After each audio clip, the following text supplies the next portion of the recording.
সবাইকে সালাম জানিয়ে আমি আমার প্রথম ভিডিও টিউটোরিয়ালটি শুরু করছি। আমি হাসান জোবায়ের। এখন থেকে নিয়মিত ফটোশপের উপর ভিডিও টিউটোরিয়াল প্রকাশ করব ইনশাআল্লাহ।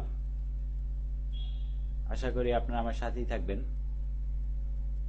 ফটোশপে ভিডিও টিউটোরিয়াল তৈরি করার ক্ষেত্রে আমি ফটোশপের লেটেস্ট ভার্সন অর্থাৎ CS6 ভার্সনটি ব্যবহার করেছি। আমার ভিডিওর সাথে কন্টিনিউ করতে অবশ্যই আপনারা এই ভার্সনটি ডাউনলোড করে নেবেন। আজকে দেখাবো কিভাবে ফটোশপে আপনি ইমেজ ওপেন করবেন। এছাড়াও ব্রিজ এবং মিনি ব্রিজ সম্পর্কেও আলোচনা করব। আর হ্যাঁ, অবশ্যই আমার টিউটোরিয়ালগুলো বিগিনার লেভেল থেকে শুরু, ধীরে ধীরে অ্যাডভান্স লেভেলে যাব।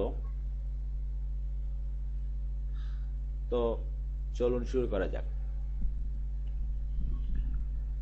কিভাবে আপনি ফটোশপে ইমেজ ওপেন করবেন তার অনেকগুলো পদ্ধতি রয়েছে।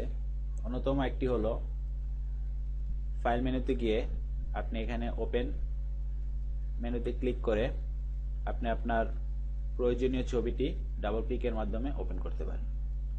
এছাড়াও শর্টকাট কি Ctrl+O চেপেও আপনি ওপেন মেনু এনে আপনার ছবিটি ওপেন করতে পারেন। এক্ষেত্রে একটা কথা বলে রাখি, ফটোশপে আপনি যখন কাজ করবেন অবশ্যই শর্টকাট কিগুলো মনে রাখার চেষ্টা করবেন। শর্টকাট কি মনে রাখার ক্ষেত্রে সবচেয়ে বড় সুবিধা হলো আপনি যখন ফটোশপে কাজ করবেন অনেক দ্রুত আপনি আপনার কমান্ডগুলো ইউজ করতে পারবেন। সো প্রথম থেকেই আপনি চেষ্টা করবেন ফটোশপের শর্টকাট কিগুলো মনে রাখার। হ্যাঁ, যা বলছিলাম, এখান থেকে আপনি ওপেন মেনু বা Ctrl+O চেপে আপনি আপনার ইমেজটি ওপেন করতে পারেন। এছাড়াও আরেকটি অপশন রয়েছে, তা হচ্ছে browse in bridge. Shortcut key হচ্ছে Ctrl+O। এখানে ক্লিক করার পরে আপনার ব্রিজটি ওপেন হবে। এখানে দেখতে পাচ্ছেন কিছু ছবি। তো আপনি যদি আপনার ফোল্ডারটি এখান থেকে দেখিয়ে দেন তাহলে সেখানে যেই ছবিগুলো আছে এভাবে শো করবে। আপনি ছবিগুলো Ctrl+ চেপে জুম করতে পারেন বা Ctrl- চেপে এভাবে ছোট করতে পারেন।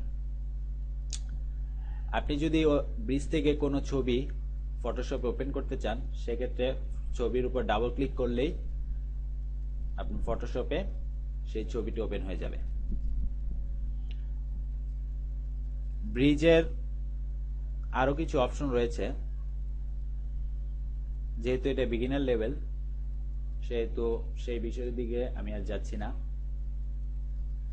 আপনি এই আইকনে ক্লিক করে রিটার্ন টু ফটোশপ, অর্থাৎ ওই আইকনে ক্লিক করার পরে আপনি আপনার ফটোশপ সফটওয়্যারে ফিরে আসবেন। এবার আসি মিনি ব্রিজ। ব্যক্তিগতভাবে আমি মিনি ব্রিজটি ব্যবহার করি। ফটোশপের নিচের দিকে দেখুন মিনি ব্রিজ নামে একটি অপশন রয়েছে। এখানে ক্লিক করার পরে লাঞ্চ ব্রিজে ক্লিক করবেন। লাঞ্চ করার পরে আপনার সিলেক্ট করা ফোল্ডারে যত ইমেজ আছে তা এখানে ছোট আকারে দেখতে পারবেন। আপনার প্রয়োজনীয় ইমেজটি ডাবল ক্লিক করে ফটোশপে ওপেন করতে পারেন।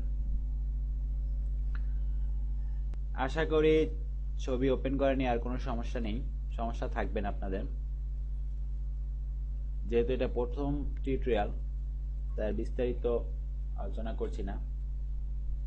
পরের পর্বে কিভাবে কাস্টমাইজেবল একটি ওয়ার্কপেজ তৈরি করা যায় সেটি দেখাবো। অর্থাৎ আপনাদের ফটোশপ সফটওয়্যারে by default essential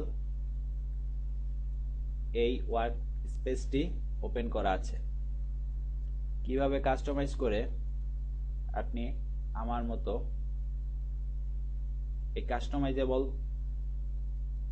work space তৈরি করবেন সেটি আগামী পর্বে দেখাবো। ততদিন ভালো থাকুন, সুস্থ থাকুন।